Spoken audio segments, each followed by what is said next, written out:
네 아비가 건방지게 전쟁 대비를 운운하여 전하에 노여움을 샀건만 그런 자의 핏줄이 우리 집 종부라니 가당치도 않구나. 말씀을 삼가주시지요. 제 아버지는 그런 분이... 그 입 다물라. 자식 하나 못 낳는 주제에 이 집에 붙어있을 낯짝이 남았느냐? 억울하오. 서방님께선 제 방에 한 번도... 억울하다고? 사람들이 말하더구나. 사내 대장부가 첩을 들였다고.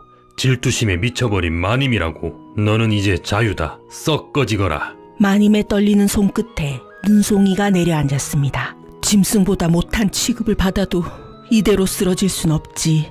마님의 발길은 본능처럼 무너진 친정을 향했습니다. 그러나 길은 멀고 눈길은 깊었기에 끝내 눈밭 위로 쓰러지고 말았습니다. 차가운 눈 속에서 의식이 아득해질 무렵 어디선가 다가온 그림자 하나, 누더기를 두른 총각이었습니다. 마님, 이러시다 목숨을 잃겠소이다. 거지 총각은 떨리는 숨을 고르며 조심스럽게 마님을 두 팔로 안아 올렸습니다. 눈밭 위 연약한 몸이 한 남자의 품에 안겨 골목어기 어둠 속으로 사라졌습니다.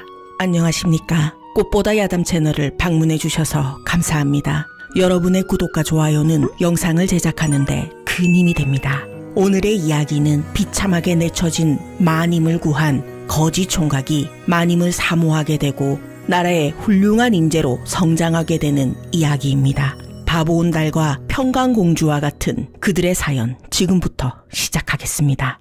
옛날 옛적에 훌륭한 무신 집안의 여식이라 권세가와 혼인했던 여인이 친정에 위기가 닥쳤다는 이유로 무참하게 남편에게서 버림을 받았습니다. 다행히 한겨울 찬바닥에 쓰러진 마님을 구한 이는 다름 아닌 동네의 거지 총각 장돌이었습니다. 그렇게 그들의 인연이 시작되었습니다. 마님은 쓰러지고 며칠이 지나서야 장도리의 집에서 눈을 떴습니다. 어슴푸레한 새벽빛이 들이치는 가운데 허름한 초가집의 천장이 처음으로 눈에 들어왔습니다. 그 순간 낮은 기침 소리와 함께 문틈으로 조심스럽게 다가오는 발걸음 소리가 들렸습니다. 마님, 깨어나셨습니까? 다행입니다. 정말 다행입니다. 거지 행색의 총각은 바닥에 무릎을 꿇고 손에 물동이를 들고 있었습니다. 두 손은 트고 갈라져 있었습니다. 댁은 누구시오?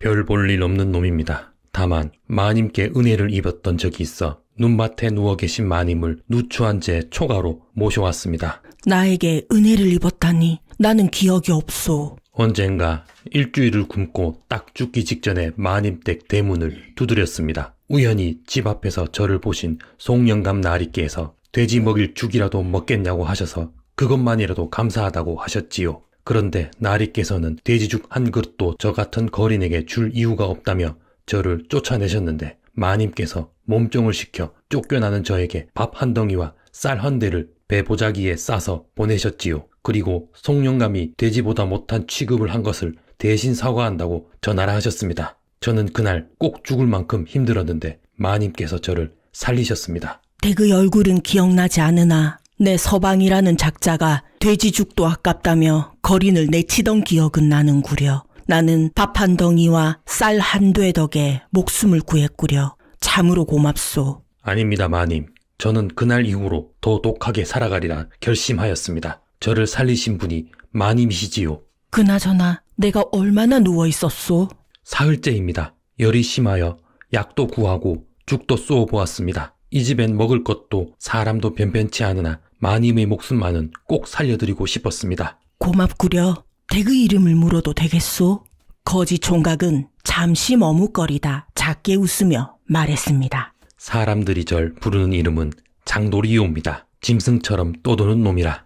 마님은 장도리의 얼굴을 찬찬히 바라보았습니다. 꾹 담은 입술, 어딘지 모르게 단단한 눈빛, 그 모습은 누더기 속에서도 이상하게 믿음직스러워 보였습니다. 한때 반듯한 대청마루가 길게 펼쳐져 있던 마님의 친정은 지금은 이름조차 잊혀진 폐가가 되어버렸습니다. 그 집안은 전하께 전란의 조짐을 일찍이 아뢰었다는 이유로 조정에서 밀려났고 끝내는 폐주의 이름을 입에 올렸다는 누명까지 쓰고 역적으로 몰렸습니다. 문이 닫히고 문패가 뜯긴 그 순간부터 누군가는 등을 돌렸고 누군가는 노골적으로 짓밟았습니다. 그렇게 200여 년 이어온 명문가였던 마님의 친정은 바람과 흙 속으로 사라졌습니다. 세상은 마님을 버렸으나 유일하게 손을 내밀어준 이는 거지 신세였던 장돌이뿐이었습니다. 비록 집이라 부르기도 민망한 초가였으나 오갈 데 없는 마님에게는 궁궐보다 훌륭한 곳이었습니다. 친정으로도 갈 수 없는 마님은 자신의 집에 머물러 달라는 장돌이의 만류에 못 이기는 척 그 초가에 남기로 하였습니다. 그곳에는 적어도 살아있는 사람의 온기가 있었기에 어느 늦은 밤 고요한 초가집안 허름한 벽에 기대어 장돌이는 마님이 깨실까 두려워 작은 소리조차 내지 않으려 애쓰고 있었습니다. 마침내 마님은 잠든 듯 보였고 장돌이는 조용히 불빛을 줄이며 입가에 웃음을 띄었습니다. 그날 마님이 주신 쌀 한 돼 저에게는 금덩이보다 귀했지요. 그걸 팔아먹고 살자니 죄스러워 그 쌀로 행색을 조금이라도 단장하고 땀 흘려 일하자고 마음먹었지요. 장돌이는 작은 숨을 고르며 혼잣말을 이어갔습니다. 집은 고치고 울타리 메고 장작도 패고 그러다 보니 마을 끝 초가 하나 싼 값에 얻어싸옵니다. 사람이 살던 집이라 그런지 따뜻하긴 하더이다. 허나 마님을 모시기엔 아직도 많이 모자랍니다. 장돌이는 조용히 말을 이었습니다. 그래도 이 허름한 집에 마님께서 계셔주시니 이제야 집 같은 집이 되었소이다. 장돌이는 긴 숨을 내쉬고 조용히 등을 돌려 잠을 청했습니다. 그런데 그의 등 뒤 낡은 이불 속에서 마님은 살며시 눈을 뜨고 있었습니다. 반쯤 감긴 마님의 눈동자 속에 잔잔한 물결이 번졌습니다. 저런 사람을 이대로 두어선 안 되겠구나.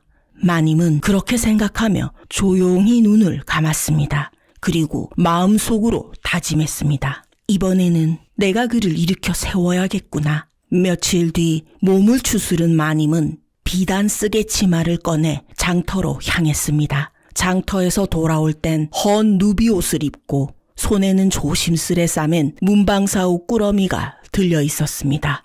그를 알아야 어디 나가도 사람 구실을 하지 않겠소. 이건 그 첫걸음이요. 마님은 장돌이 앞에 벼루와 붓을 놓으며 부드럽게 말했습니다. 장돌이는 눈이 동그래져 손사래를 쳤습니다. 소인이 무슨 글을요. 손에 칼자국이 많아 붓도 못 집니다. 라며 뒤로 물러났지만 마님은 가볍게 미소 지었습니다. 칼을 질 수 있다면 붓도 질 수 있소. 손이 거친 건 죄가 아니라 살아온 훈장이요. 그리하여 마님은 낮엔 장돌이가 벌어오는 품삯과 본인이 직접 책을 필사하여 번 돈을 아껴가며 살림을 꾸리고 밤이 되면 조용히 등잔을 켜고 장돌이에게 붓을 쥐어주었습니다. 이윽고 마님은 장터에서 기초 군사훈련서 한 권을 구해와 장돌이 앞에 펴주었습니다.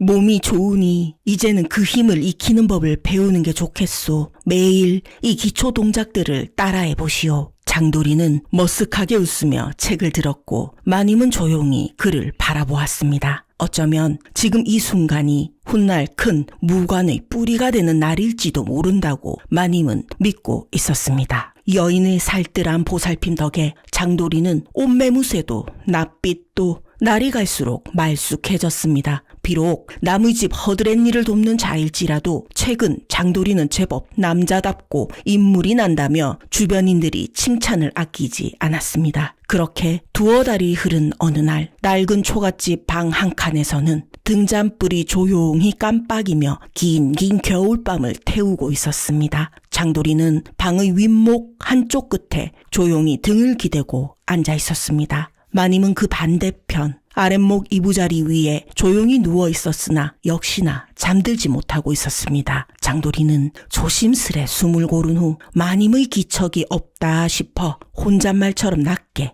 중얼거렸습니다. 이 밤이 참 길기만 하옵니다. 마님께서 이리도 고우시니 저 같은 놈은 감히 눈도 못 마주치겠는데 이리 한 공간에서 같이 숨쉬고 있으니 자꾸만 불손한 욕심이 생기고 정말이지 참기가 벅찹니다. 장돌이는 마님이 이미 잠들어 그 말을 듣지 못할 거라 생각했으나 마님은 눈을 감은 채 대답했습니다. 장돌이, 나도 지금 잠들지 못하고 있소이다. 장돌이는 놀라 급히 몸을 일으켰습니다.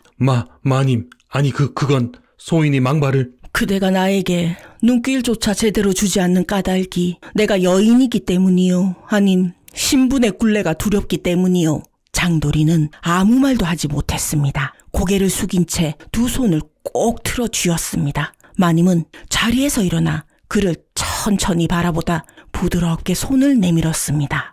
내 그대에게 몸을 기대고 살아왔으니 마음까지 내맡겨도 되겠소? 장도리의 눈이 크게 흔들렸습니다. 그는 한참을 주저하다 떨리는 손으로 마님의 손끝을 감싸 쥐었습니다. 이 미천한 놈은 그저 마님이 허락만 해주신다면 목숨을 다해 아껴드리겠사옵니다. 마님은 조용히 그의 품에 안겼고 장도리는 마치 무엇보다 소중한 꽃을 다루듯 조심스레 마님을 감싸 안았습니다. 아무 말 없이 오래도록 그렇게 서로를 안았습니다. 장도리가 더는 진행하지 않고 머뭇거리자 마님이 먼저 그의 얼굴을 잡아당겨 입을 맞췄고 장도리는 한참을 망설이다 마침내 그 입맞춤을 받아들였습니다. 둘의 숨결은 거칠게 엉켰고 그 밤의 공기는 유난히 뜨거웠습니다. 장도리가 손끝으로 마님을 만질 때마다 마님은 숨을 죽였고 이불 안은 더 뜨거워져 갔습니다. 그 밤엔 버려진 여인의 처절함도 홀로 살아온 총각의 외로움도 서로의 품속에서 완전히 녹아내렸습니다. 그 밤 이후로 두 사람은 더 이상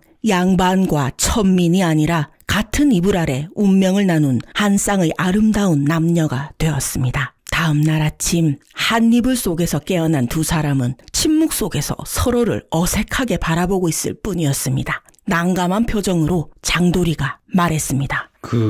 마님, 아니, 지금부턴 뭐라 불러야 하오? 자네라 해도 좋고 그대, 이 사람이라 불러도 괜찮지 않겠소? 어젯밤 이후로 우리 사이가 바뀌었으니. 그 말에 장도리가 머쓱해하며 말을 꺼냈습니다.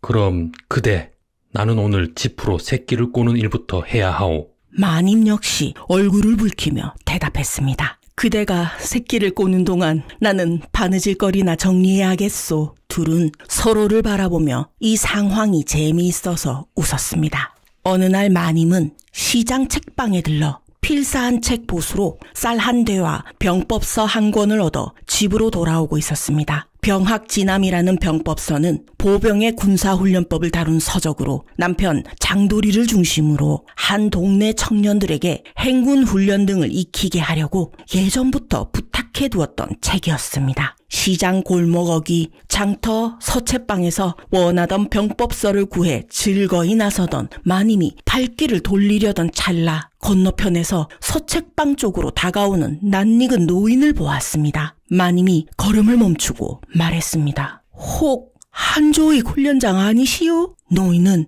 천천히 고개를 들었습니다. 희끗한 수염과 듬성한 눈썹 아래로 놀란 눈빛이 번졌습니다. 이럴 수가, 마님, 아니, 영갑대가시 아니십니까? 마님은 살짝 웃으며 고개를 끄덕였습니다. 이제 마님도 아씨도 아닌 몸이지만 눈썰미는 여전하시네요, 훈련장 날이. 어르신이 우리 훈련장에 나오시던 마지막 날도 아씨가 군사들에게 찬물을 떠다 주셨지요. 그게 엊그저께 같은데. 잠시 말끝을 흐리던 마님이 품 안의 책을 꺼내 보였습니다. 혹 병법서를 보시렵니까? 이걸 가르칠 리가 있어 제가 직접 가르치고 있지요. 무예를 마님께서 가르치신다고요? 훈련장 나리와 비교하자면 정말로 허술하겠지요. 허나 그이가 참으로 염치 있고 우직합니다. 나라에 쓰일 무인으로 성장시켜보고 싶어서요. 식사라도 대접하고 싶으니 누추하지만 제가 사는 초가로 한 번만 와주시겠습니까? 그러지요, 아씨. 어르신의 가르침을 내 일부라도 전수해줄 수 있는 사내인지 한번 보고 싶습니다. 며칠 후 초가집 뒷마당에서 장도리는 범상치 않은 노장에게 허리를 숙여 인사했습니다. 소인 장놀이라 하옵니다. 훈련장 날있게 누가 되지 않도록 열심히 배우겠사옵니다. 한조익 노장은 그의 손바닥을 한번 짚어보고 눈을 가늘게 떴습니다. 이 손 집자루만 잡은 손이 아니구먼. 무쇠솥도 맨손으로 들었겠어. 무쇠솥을 들어 옮긴 적이 있긴 하오나. 됐다. 앞으로 날 조이가제라 부르거라. 네가 사내대장부가 될 소질이 있는 놈인지 내가 오늘부터 시험해보지. 마님이 지켜보는 가운데 한조익은 장도리의 손에 장검을 쥐어주었습니다. 자, 칼은 그저 휘두르는 물건이 아니다. 이 칼날처럼 마음을 곧게 하여라. 예, 조이가제. 그리고 마님 옆에 설 남자라면 이 허공 하나라도 똑바로 가를 줄 알아야 한다. 시작해 보자꾸나. 우렁찬 목소리와 함께 훈련이 시작되었습니다. 장도리는 굵은 땀방울을 흘리며 검을 휘둘렀고 마님은 그 옆에서 조용히 입꼬리를 올렸습니다. 그날부터 장도리는 무인으로서 첫 발을 디뎠습니다. 한조익 훈련장은 장도리의 눈빛을 유심히 지켜보았습니다. 그것은 한때 백정이었으나 검을 잡았을 때만은 망설이지 않았던 젊은 시절 자신을 떠올리게 하는 눈빛이었습니다. 허허, 이놈 팔의 힘이 장사구나. 그는 장도리의 어깨를 두들기며 껄껄 웃었습니다. 힘만 있는 것이 아니라 중심이 흐트러지지 않아 기본이 돼 있구먼.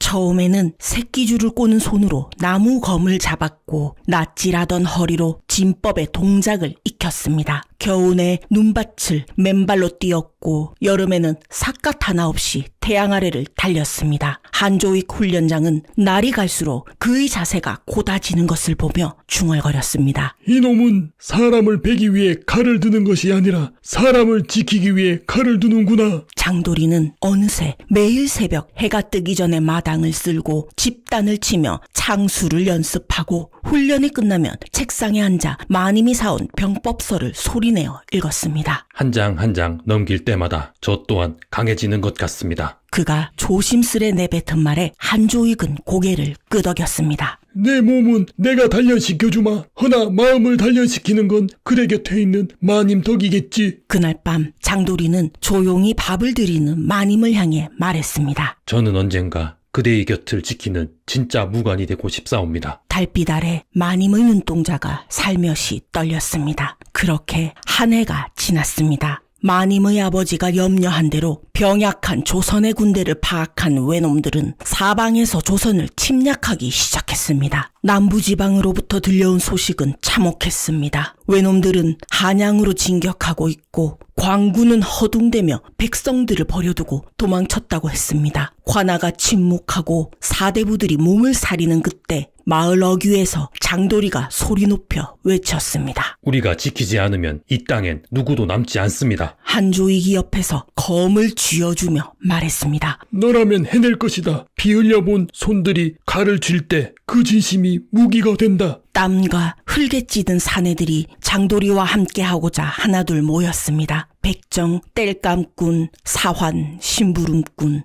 이름도 없던 이들이 모두 장도리에게 힘을 보탰습니다. 집신을 신은 발끝에 결연한 기세가 맺혔습니다. 그날 천한 몸들이 모여 깃발 하나를 세웠습니다. 그 깃발을 피로 적실 각오 아래 조선의 이름 없는 의병이 탄생하였습니다. 새벽 안개가 골짜기를 뒤덮고 장도리는 말을 타기 전 초가집 앞에 섰습니다. 마님은 조용히 걸어나와 손수 꿰맨 무명저고리 하나를 그의 품에 안겨주었습니다. 행여 찢기거든 이걸 안에 덧대시오. 내 마음도 함께 덧댔으니. 장도리는 저고리를 안고 한참 동안 말이 없었습니다. 그러다 이내 눈을 맞추며 조용히 물었습니다. 그대는 정말 나를 기다려 주시겠습니까? 마님은 떨리는 숨을 참으며 고개를 끄덕였습니다. 네, 오늘부터 당신의 아내로 살아가겠소. 몸은 이 자리에 있어도 마음은 당신 곁에 있을 것이오. 그 말에 장도리는 조심스럽게 마님의 손등에 입을 맞췄습니다. 반드시 살아 돌아와 그대 곁에서 지압 위로 살아가리다. 말발굽 소리가 멀어지는 동안 마님은 움직이지 않았습니다. 장도리의 모습이 시야에서 사라진 후에야 마님은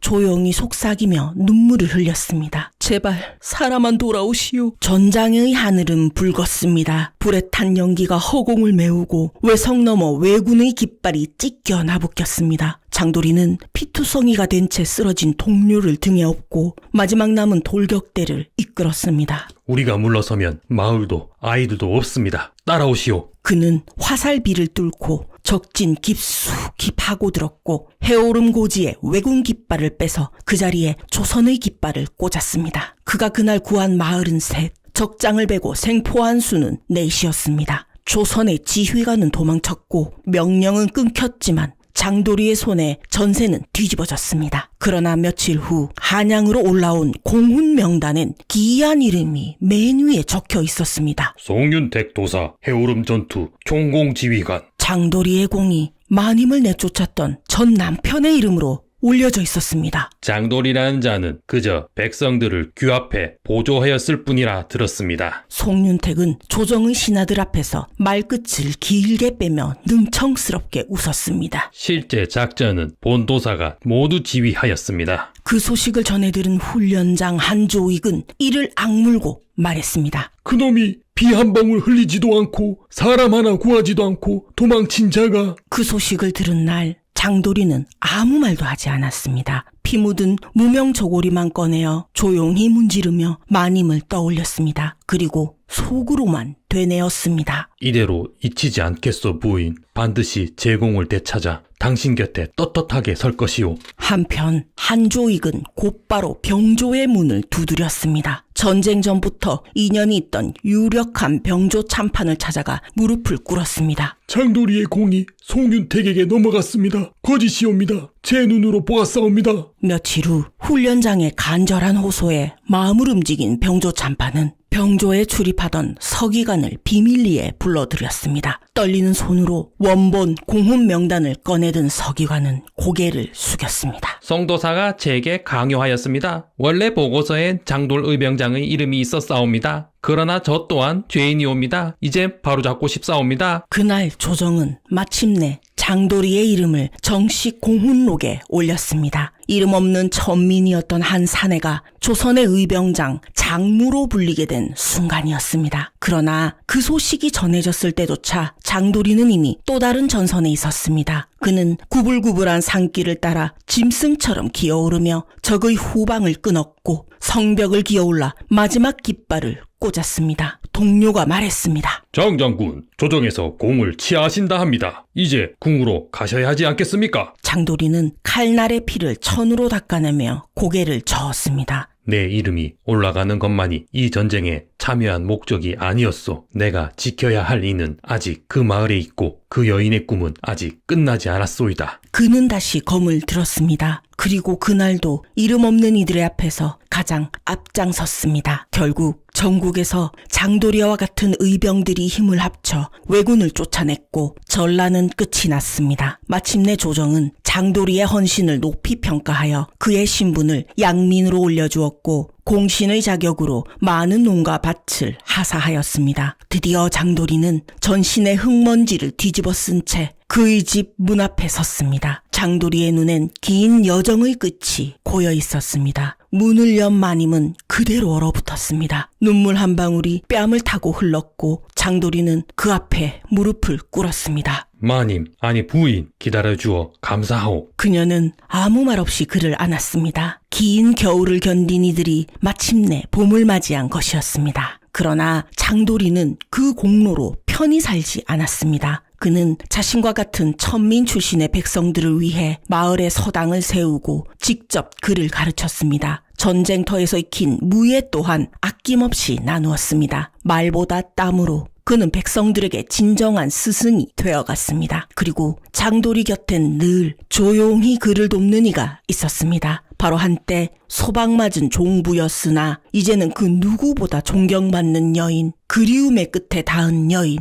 그의 아내였습니다. 모든 이야기의 시작과 끝엔 언제나 한 여인이 있었습니다. 둘은 훌륭한 아비와 어미가 되어 아들 셋을 훌륭하게 키워냈고 그 아들들 역시 아버지를 닮아 성실하고 믿음직스럽게 자라나 나라의 인재가 되었습니다. 마님은 장도리를 변화시킨 스승이자 그리움의 끝이었고 장도리는 마님을 일으켜 세운 충직한 용사이자 진정한 동반자였습니다. 두 사람은 서로의 부족함을 채우며 외로움 속에서 희망을 찾아냈고 결국에는 사랑으로 함께 성장했습니다. 이 이야기는 우리가 어려움에 처했을 때 누군가를 위해 자신을 던질 수 있는 용기와 그 마음을 알아주는 단 한 사람의 존귀함이 세상을 바꿀 수 있다는 사실을 일깨워줍니다. 아참, 장도리가 아니라 조선의 의병장 장무의 공을 가로채려 했던 비겁한 송도사는 어찌 되었냐고요? 임금이 송윤택 도사의 거짓을 알게 된 그날 조정의 명이 떨어졌습니다. 송윤택 도사는 모든 관직을 박탈당하고 전란 중 공훈을 조작한 죄로 황해도 해주로 유배되었습니다. 그 집안의 재산은 조정의 명령으로 몰수되었으며 일부 재산은 전쟁 유가족과 부상자들을 돕는 데 쓰였습니다. 그의 이름은 조정의 기록에서 사라졌고 백성들은 장도리의 이름만 기억하게 되었습니다. 지금까지 긴 이야기 들어주셔서 감사합니다.